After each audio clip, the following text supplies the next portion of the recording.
Does anybody have any questions or anything you want to talk about before we get going? I decided that the priesthood that I talked about in my background story that I sent you has a name. Oh, cool. What's the name? Priesthood of Yggdrasil. Of the what? The life tree. Oh, cool. That one.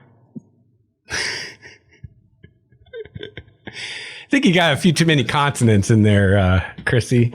Not enough vowels or something. Can I buy a vowel, Pat? In that word, Y is a vowel. Oh, is that like Gaelic or something? Or Norse? Or I would have said like Norse, yeah. Okay. It is Norse. I didn't make up the word. It's the Norse tree of life. Awesome. Or world tree, isn't it? Maybe it's both. Yeah. Yes, both. It's both. Actually, the character name is also from Norse mythology, Idunn.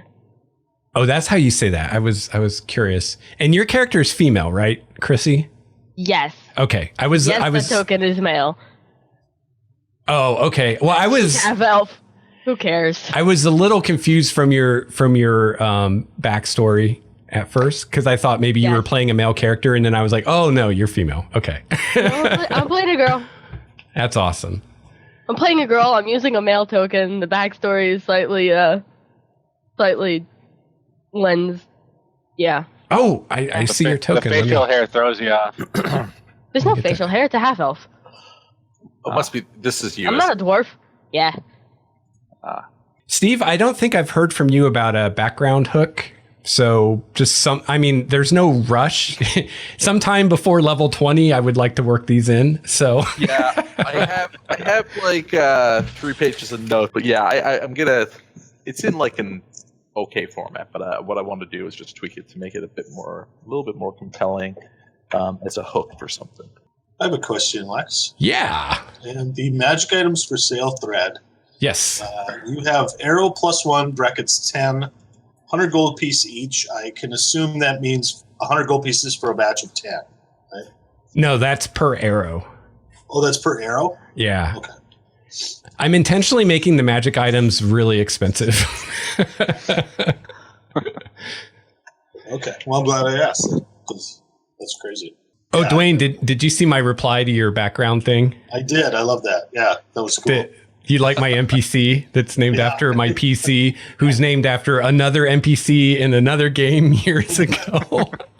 Sounds familiar, doesn't it, Malagar? Yeah. I was going to name him Malagar because that's another NPC name. I spelled it different than you do. But I was like, nah, that'd be too confusing. No, that's cool. I like that. And I deliberately wrote that hook, I guess, really that background thing. I thought your genie thing was hilarious. So I don't know if you guys read this. Yeah. Basically, Dwayne's character had this vision where he meets this genie and somehow... Yeah, with 5 other people, and somehow everybody else, all his companions die, and he's the one that survives and gets to use the wishes. Exactly. Yeah, I thought it was funny. He killed us off before we even started. But yeah, I thought, why not start? Let's start there with the campaign, where I'm kind of hoping for all your deaths.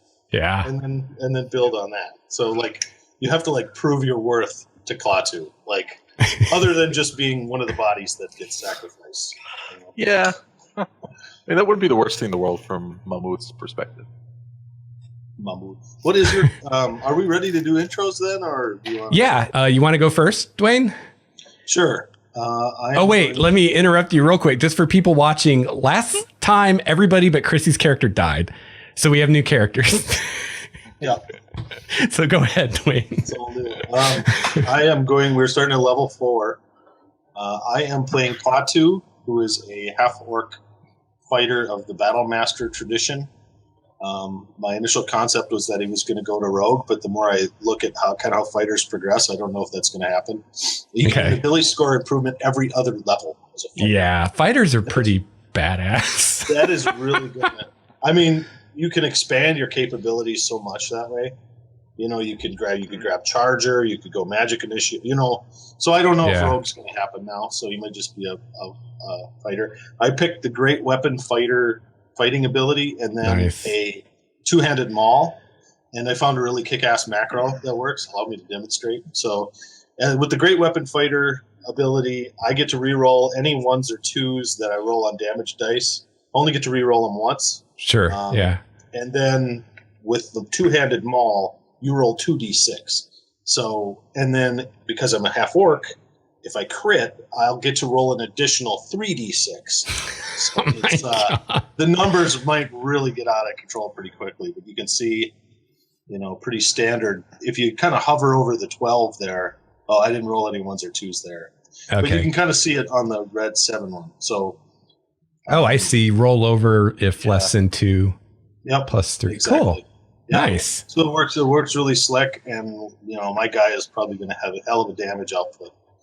And this is weapon named Thunderfucker. Yes, yes. The Great Maul is named Thunderfucker. I don't know why you were going to gloss over that. Oh yeah, I kind of forgot. We just got right by that. It was going to be called Thunderfuck You, but then Nathan recommended Thunderfucker, so that's what I went with. Let's see what else. So instead of Thunderstruck, it's Thunderfuck. Dynamite. My background is entertainer, so I had that he was with sort of a traveling menagerie, and he was the strong man in that menagerie. And Thunderfucker was actually the big hammer that you hit the thing that goes up to a little bell. He also plays the washboard and is a hopeless romantic. He has 4 baby mamas, each one of which produced 1 litter of baby orclets for a grand total of 17 children. He has 17 children? Yes. Wow. I want to ask you about this, Lex, because I was going to have the idea that half-orcs in Primordia, they breed true. They don't have one orc parent and one human parent. Okay. They're sort of their own race in a way, and that the females give birth to litters of baby orcs, which I was going to call them Borkies or Borklets or something, and that they have a litter of 6 of them, 4 to 6 of them at a time. But that's all up to you, Lex. If that's too weird for Primordia, that's fine. Well, how is it in the books? Does it say in the PHB if they breed true or not? Well, if you read it, it's kind of like the Mark of Grumsh. It kind of says some people think it's that way. Where is that? Some half-orcs, blah, blah, blah. Because I really like the idea of with half-orcs and half-elves where you have one parent of each, and you're you kind of don't belong in either world. Although half-orcs a lot of times can become great leaders among the orcs because they tend to be smarter than normal orcs. Yeah. Okay, well, it's your world, I guess. But I mean, you could totally say that your orc wives all had litters for some reason. Maybe you just have a very strong seed. all those rituals to Slarg you did as a youngster really paid off. I feel like you're the motherfucker. He's swinging his maul behind him. That's who gets the gross motion. Can you put that thing down? No, I cannot. My performance requires it. That's right. And he is a terrible deadbeat dad as well. He knows almost everything. So, I love it. Do with that as you will. Let's see. So yeah, he would travel to the traveling menagerie, and he is also a hopeless romantic.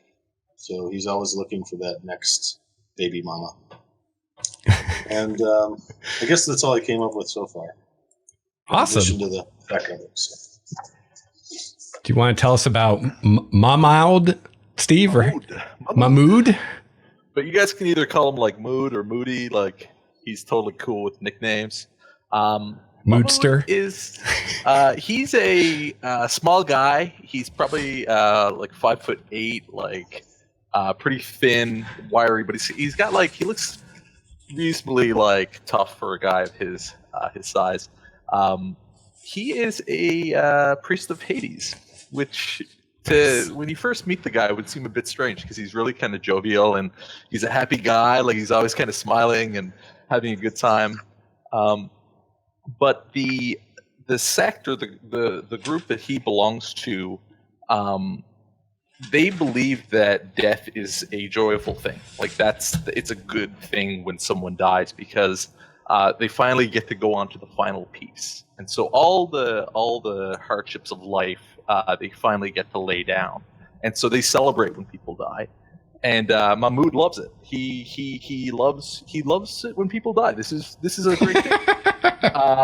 And so you're gonna love these guys then. Yeah, like so he's quite animated about that. And he gets quite into like talking about his religion.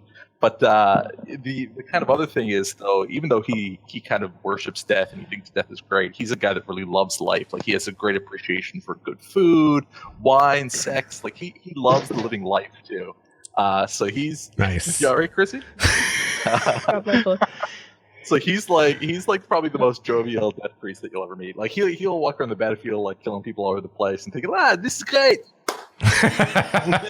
This is so great. We have killed so many today. Yes. So Steve, since you are playing Cleric of Hades, I feel it's only right that Elandria should have a temple to Hades, even though I wasn't originally planning on that. So maybe we can get together sometime and figure out what that's like. It's funny, but like his background, like the way that I've kind of because I knew that when you initially planned Elandria, I knew that you didn't have a temple there. So the way that I've crafted his background is that he initially, as he has the acolyte background, he comes from a different city and has come to Elandria for reasons. But part of it is just adventuring. Like he likes adventuring because it allows him to give people the great gift of the final piece, and spread the word of Hades along the way. So if there is or isn't a church or a temple to Hades in Elandria, that will not necessarily influence his background.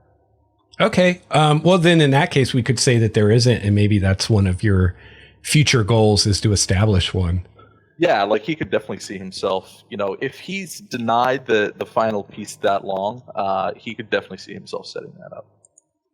Do you have any ideas about the city you came from, like what it was like? Yeah. So I'll give you like the quick rundown of his background. He comes from he initially came from a small town that was up in like these desert mountains, and it was very remote. And the main reason it was able to stay kind of safe and not overcome was the fact that it was just so remote. And they rarely had traders come there. But one time this group of traders came, which is always a cause for celebration. But these guys brought disease, and it basically wiped out most of the town except for him and his sister. And so they had to leave because the whole place was kind of destroyed. And this is before he worshipped Hades, so he was sad. And so he went to a nearby city, Basran, and that's where a lot of his background stuff happened. And so Basran is the last city he was in. That's where he did his studies and spent his time at the temple. The temple there was called. I wrote notes. I got notes. I can't remember. I'm in the dark. I'm sitting in the dark here. I think it was. The Temple of the Smiling Shade. Cool. Basran. How do you spell the city's name? I had it as Bazrahn. Cool. I was only one letter off. Desert kind of climate, which is maybe stereotypical because he's Mahmoud, comes from Basran. But hey, that's what fantasy's all about, is celebrating stereotypes, right? Yeah, exactly. But I'm cutting against the stereotype because he's like a jovial cleric of death. And, I love it. Yeah. So there you go. I think Basran sounds like an interesting or a good place for Dwayne's Mountain to be near, where the genies are. Yeah, right on. And we're going to have to go there sometime. How about Chrissy with, I've already forgotten how to say your character's name. Idunn? No. Idunn. Yes! I got it! Idunn Nightwalker is a half-elf paladin of Primordia.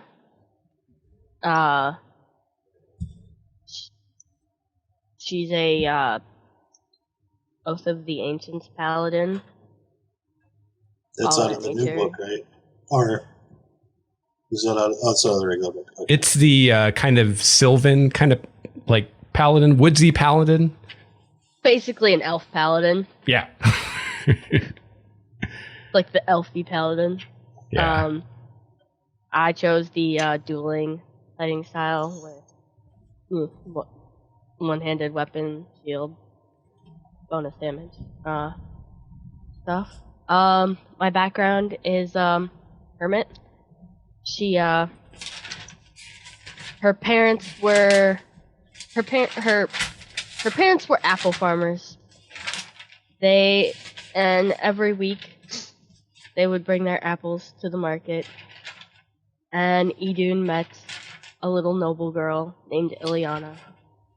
And as they grew up and they shared the apples weekly, they fell in love, but alas, Ileana was destined to marry some prince in some land, and Idunn ran away from home because she could not marry her one true love. And she was saved by this old wizard lady, and who Wait, had one of these... Did you say wizard lady or lizard lady? Both. Funnily enough, nobody really knows. And, she had one of these special apple trees in her front yard that were just like her parents. So Idunn took the apple tree as a sign. And there were these priests who kept getting lost in the woods, who kept coming to this tree. And they believed that Idunn was chosen by Primordia, and this tree was a symbol of Primordia and stuff. So one year, the old lady finally died, and Idunn didn't know what to do. So the priests came and took her off and taught her to be a paladin. Awesome. And Chrissy, you haven't seen or heard from your parents since you left, right? Nope. Cool. Nope. Cool. So I'm going to say that where you're from is the elven city of Feliel, which I may change the name of. I just had to come up with something, which is, at least in these parts, is considered the last great elven city. The elves used to be everywhere, and now this is like their last like huge city. Like they have smaller cities and stuff, but this is last like big one. How's that sound? Cool. And Yeti, tell us about Mask. Mask is a very young, very small wood elf monk. Doesn't remember anything about his past. He just remembers being raised in a monastic order of monk warriors who live outside the city walls. Are usually around to act as guides or scouts for the Adventurers Guild. So he grew up as basically as an acolyte for the guild, learning everything, and then acting as a guide for the Adventurers Guild. And that's what decided when the guild, when the monastic order finally decided that he was old enough to move out. After being raised there, they told him to go see the world, and the first place he headed was to join the Adventurers Guild. Awesome. So you don't really know where you're from. Nope. Okay. I mean, we know out of character, but you don't know. Yeah. Eventually, his goal is to find out where he's from. All he has is a family crest that was taken off the body of his parents when the monk that rescued him had his parents were wearing. That's all he knows. Cool. Now, Chrissy, your mother was an elf, right? And your father was human. Are you, how should I say this? Are you young enough that your father may still be alive, or are you old enough that he's probably gone I'm by only now? 25, so. Okay, cool. So one thing It's possible that he's alive and just... Yeah. So one thing that could be possible, and I'll leave this up to you guys, but could be a way to kind of tie your two characters together, is you could actually end up being from the same family if you wanted. Because I shot the idea to Yeti that even though he's a wood elf, one of his parents could have been a high elf. So you guys could be related or not. Well, I mean, to be fair, I'm a half elf. Half elf doesn't specify what kind of elf parent you have. Right. Well, I'm assuming that your mother was a high elf from the city. But she could also be Yeti's mother, or she could be the sister of Yeti's mother, or in some other way related to one of Yeti's parents, and his other parent was a wood elf. Because when two different types of elves get together, their kid is one or the other. They don't mix. So that's up to you guys. It's just an idea, but it might, I don't know. You might think that's a little too easy. But it could be a way to kind of bring things together at some point. So, I mean, it could be that because he would, in order to be of adult age, wouldn't he have to be much older, like 100 and something? No, elves mature about the same rate as humans. They just live a lot longer. So I don't know how old you imagine your guy is, Yeti. He could be anything from, like 20 to hundreds of years old. That's why I said for his age, he's really, really young for an elf, 20 years old. Okay. But for humans, that's old enough, and that's why they kind of kicked him out of the order and told him to go see the world. Cool. I mean, it could be possible if they're related. Someone in chat says this is starting to look like a soap opera. They like that. Oh, of course he would say that. That's my boyfriend. Oh, as Primordia turns. Yes, that's right. Days of our elves. So yeah, that's something you guys can discuss, or I mean, I don't care either way. It was just a thought because you both kind of have these mysteries in your past. It'd be kind of funny if they ended up like you guys were somehow related, or maybe your parents were friends or something. I don't know. So, down the line. All right. So we had characters before. They pretty much died, most of them. But we're kind of picking up where we left off with that story. So you guys are starting at 4th level, and you've recently become members of the guild. So you got your special cloaks that you can wear with pride. And that reminds me. This is something maybe we can talk about more like when we take a break later. But one idea I'm kicking around, because I think I talked to you guys about magic items, how I don't like, at 5th level, you get a +1 sword. And then at 8th level, you get a +2 sword, and you get rid of the +1 sword. And then 12th level, you get a +3 sword. I'd much rather you get like one sword that's cool and just have that. So one idea I've been kicking around is making magic items actually kind of grow in power over time. So the idea would be, how there's like the tiers, like there's 4 tiers of levels. So if you go up a tier and you've had a certain item, like say a magic sword, for at least a whole level, then the item will go up a tier 2. So if it was an uncommon item, it becomes a rare item. Or if it was rare, it becomes very rare. And then it would have more powers or something. So it might be something I just do with certain items. It might be something I do with all items. But one thing I might try it with is the cloaks that you guys got. So I'm thinking that as you guys level, those could become more powerful or even just different. So I don't know. It's an idea. Yeah, I like that. I kind of like the Walmart approach to magic items that D&D avoided. Is good, and that this is kind of like almost I don't know, a further iteration of that. Yeah, I kind of like as written. I kind of dig it. Like going and getting magic items. I don't know. I like the idea of being able to buy magic items rather because it kind of strains believability to me a little bit. That what a surprise! The bad guy happened to be holding exactly the weapon that works for everything you show. It makes more sense to me that you can go out and you can seek out an item that you want, but you have to expend downtime, and you might be really bad at negotiating, so it costs more money or something. I like the idea that it's kind of built into the story. But if there's no magic items for sale, the mechanics definitely don't need it, and neither does the story really.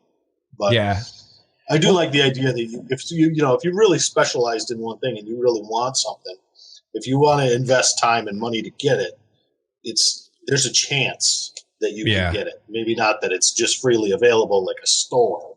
There's no magic item stores, but I thought they wrote it up pretty well in the book. Yeah, and kind of what I'm thinking as far as that is the guild will buy items from you that you just don't want. And then, I showed you guys a list of things that they have for sale right now, which will usually be uncommon items. And that will, the inventory will change. Some weeks they'll have different things than other weeks. And then anything beyond that, there's a system in the DMG where like you can make a roll and there's a chance that maybe you find someone that has that thing. But then if that doesn't work, then there's always the City of Brass. So at higher levels, you can go there. And I'm thinking they will actually have like magic item bazaars where you could actually find like something very specific. Like I want a flaming sword, or I want a staff of the Magi, or whatever. So, I do have a question. So I decided to upgrade to breastplate. But I started with chainmail. Can I sell off my chainmail for some certain amount? In the book, it's listed as 75 gold. How much do I get? You'd get half that price. Yeah. 32.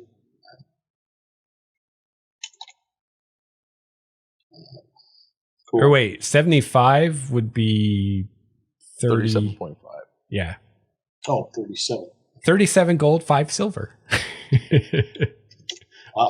Or 1 electrum. You could have an electrum. How cool would that be? Never carry electrum. No, that can not help it. It's like the half penny. It's like, what is this? Electrum are for the middle class, like you don't. Yeah, that's right. It's way too bourgeois. All of the electrum in the land. So what do you guys think about like getting an item like at this point in your career, like say a sword, and it just as you level it gains more abilities? Like, what do you think about? I think that's a cool idea, and I love sentient items and crazy items, and I had a lot of fun in the Princes of the Apocalypse with that dagger that Chrissy's character got. That was like whispering things in her ear. That stuff's really fun. Yeah. Okay. The more you can build them into the story, the better. I mean, the more I like that. The less they're just a mechanical +1 sword, and the more their story or something extra, the cooler it is. And a bit more tailored, to like the individual wielder or whatever. So, like maybe Thunderfucker takes on a lightning zone. He fucks so much thunder that he starts emitting lightning. I don't know. Well, another idea I'm playing around with is that the magic of Primordia is kind of like the Force in Star Wars, where there's almost like a sentience to it. And I can use that to explain like, oh, you just happen to find this item that's perfect for you. It's like the magic like guided you to it kind of thing. Midichlorians. Yeah, no, there's no midichlorians. Damn you, Steve. Negative XP. My childhood is ruined. I'm just kidding. All right. So you guys have been newly inducted into the guild as a group. We'll assume that you've all adventured together before. And an idea I put on the forums is for everybody to think of a story about an adventure that you did in the past that either you did by yourself or maybe with others in the group. And, as we play, like throughout the weeks, whenever, people can take turns, like when we have downtime, like telling one of those stories to kind of fill out like what you guys have been doing for 4 levels. But we won't do that now because I've been blabbing on enough. We'll get going. Yeah. Let's do this. Yeah, Funny so you how guys, we went from all arcane casters to Yeah. no arcane casters. Yeah, I noticed that. I thought Nathan said he was going to play an arcane caster. That's why nobody else did. Yeah, he's playing a Play bar. lore bar. Yeah, so so it's like sort yeah. of. Yeah. I just want to make it clear. Every character I want to be totally different than the last one. That's all I want to play. Although I do miss Yorick. Well, I think this group has a much better chance of survival than the last one did. Oh, yeah. And I was a little worried about the last one, but I don't really know the game well enough to know. And I was like, well, we'll see how it goes with all these full. I think the highest hit die was like a D8. And now the lowest hit die is a D8. So that's a pretty big difference. All right. So you guys are in this bar called the Fucking Pint. You guys can go to the actual guild hall, which is in the central part of the city, which is the old elven part. But you guys are fairly new and probably don't have a ton of money. It's a lot more expensive there. And it's a bit more like kind of high class, where this is more like kind of blue collar neighborhood. So you can kind of let your hair down and this is a place where, kind of lower ranking people of the guild and people that are not yet part of the guild, but are wanting to become part of the guild kind of tend to congregate.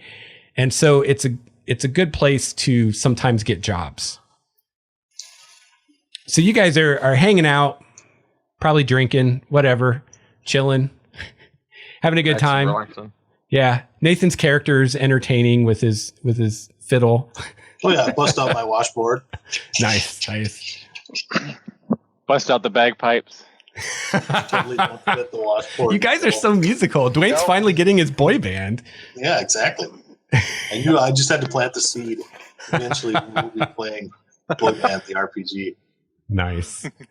So you guys are hanging out, and a woman comes up to your table. A very beautiful woman. Instantly smitten. She is human. She's tall, kind of pale complexion, dark, like shiny hair, dark eyes, just very kind of, what's the word? Statuesque. Yeah. She doesn't look like she's a noble. She looks like she might be like merchant class, because she's definitely not a peasant. She's dressed too well for that. But she does have this kind of statuesqueness to her. She's dressed in kind of like probably the kind of clothes you guys would wear, good sensible clothes that you could travel in. But yet it's exactly Klatu's type. Yeah, but they're very well made. They're pretty, like I said, probably about merchant class level of like what kind of money she's spending on stuff. And she comes up to your table and asks if she can join you. Yeah, I clean up a place for her to sit. Of course. Please, Idunn just kind of stares at Klatu like he's being very ill-mannered and politely requests that the lady take a seat next to her. In fact, just take my seat here. And she moves out of the way. Oh, thank you. You're too kind. I really appreciate that. Please let me buy you all a drink. I'd wish a few minutes of your time. Well, of course, please. A few minutes is all I'll take, baby. So she waves over a waiter, and this young man comes over. He looks to be in his late teens, and he comes over and asks what she'd like, and she asks you guys to order, and she thanks him like right before he leaves, and he like just turns like crimson, and like kind of stumbles away, like obviously flustered. So you guys get your drinks, and you just kind of make some small talk until you get your drinks. And then she says, so I can tell from your very beautiful cloaks that you're members of the Adventurers Guild. And I could really use the help of some people like you. And if you're willing to help me, I think there could be quite a bit of coin in it for you if you're interested. How can we help such a beautiful creature as yourself? She says, well, not far outside of town is an old abandoned manor that has been abandoned for some time. It's I can't talk. It's owned by my family. It used to be a very beautiful estate, but when we had to pull back into the city generations ago, we left it, and it's become overgrown, and rumors have it that it is now haunted. So I would really like you to go and get whatever creatures are inside of it out of it, so that my family and I can see about trying to restore it to what it used to be. Wait. Did you say haunted? With like a ghost or something? I guess. I don't know. That's what people say. I think my friends we must deal with this. It's not a good thing. I like his enthusiasm, she says. Well, Undead is always an abomination that needs to be put down. no. Not all undead. Just the ones that still have the spirit attached. Once the spirit is gone, it is just flesh. Like the zombies and the skeletons. That is just flesh. But the ones that But still needs to be put down. No. You do not understand. We have traveled for so long, Mask. I must tell you more about Hades and more about how this works. Once the soul is gone, it is just flesh. It is nothing. That's the best part, the flesh. But if it can harm an innocent person, then it must need to be put down. Well, maybe yes, but that is not a philosophical question. That is more about the I have never met a nice zombie. Well, I will introduce you to one. I will make one next time we are out. So she's, I forgot. She introduced herself as, hang on. The Serena. Mrs. Klatu. Oh. And she's just kind of watching with wide eyes, like between you guys as you're having this discussion about undead.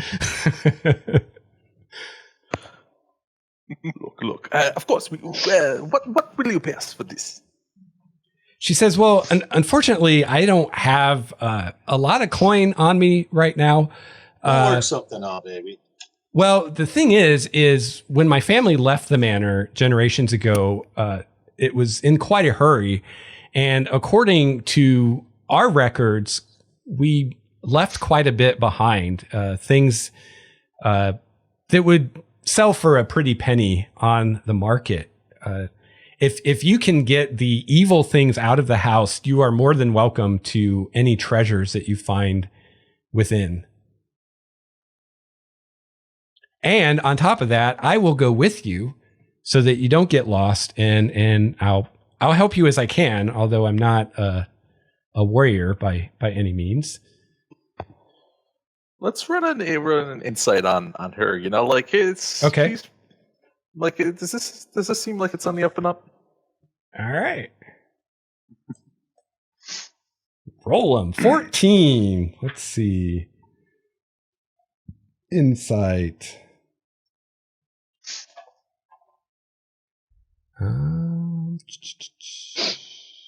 Where's my new macro?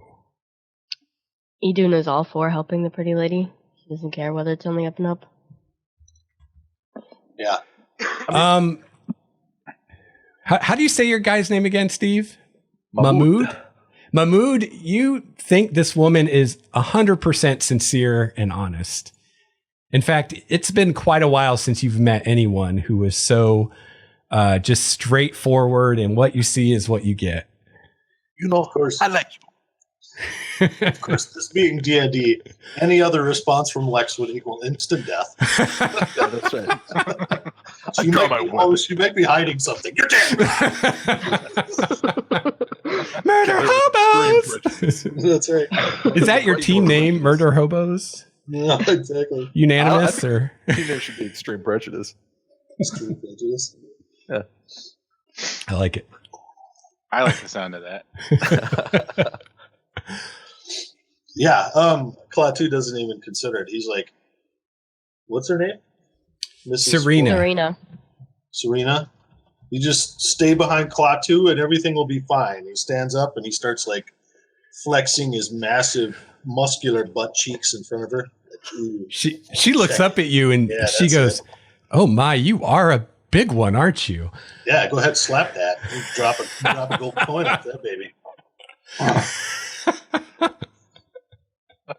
Like a ripe peach. Just awesome. Wow. Well, I must say, I am excited to get back outside of the city to do this. All right. Yeah, it'll be good to bust some people up. Yes, I hope that we get to kill some. I'm with you. I like you, Mahmoud. I like your attitude. You know, I think Hades likes you too. You do such a good job for him. Yeah. She says, "Well, it will take most of the day to get there. Should I meet you here in the morning?"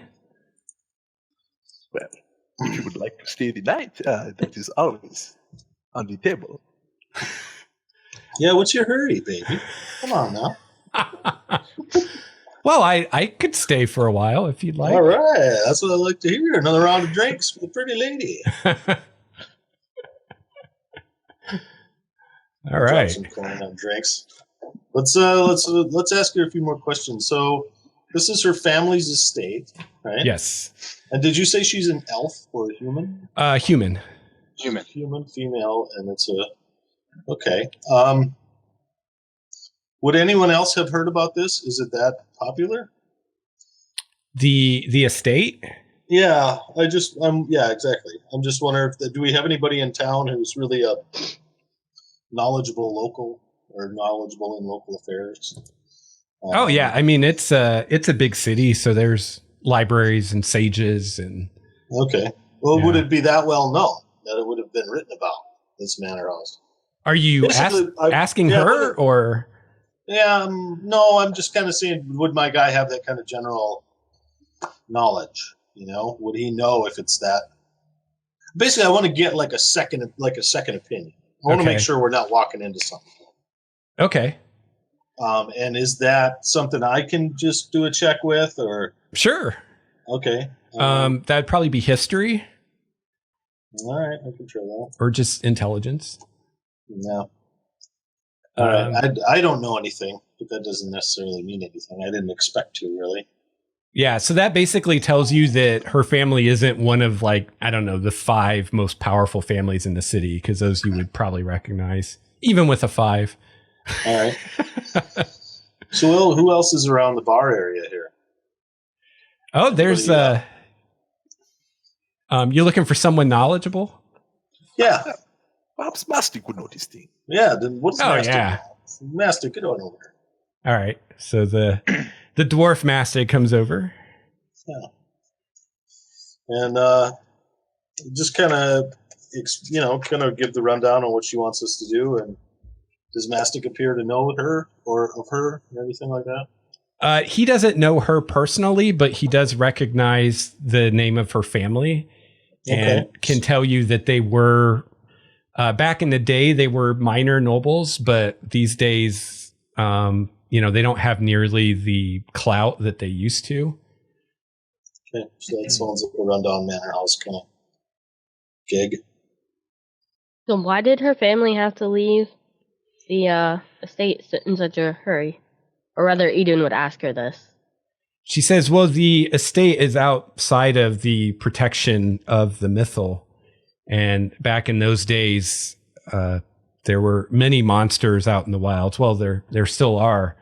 And those outside the city were forced to move into the city for protection. A few of the larger houses were able to keep their lands, at least for a while, but we weren't that big or powerful. We couldn't afford to employ enough guards and whatnot to protect it. But why was it in such a hurry that you left behind all of these valuable possessions? Oh, it was some sort of monster horde. I think goblins, maybe. I don't know. This was well before my time, but something chased them away. I'm not sure exactly what it was. I hope there are still goblins there. They're so easy to kill. I love this guy, Steve. I assume your token is the guy wearing the turban there. Yeah, that's it. Okay. I love it. Ah, racism. Yeah. Okay.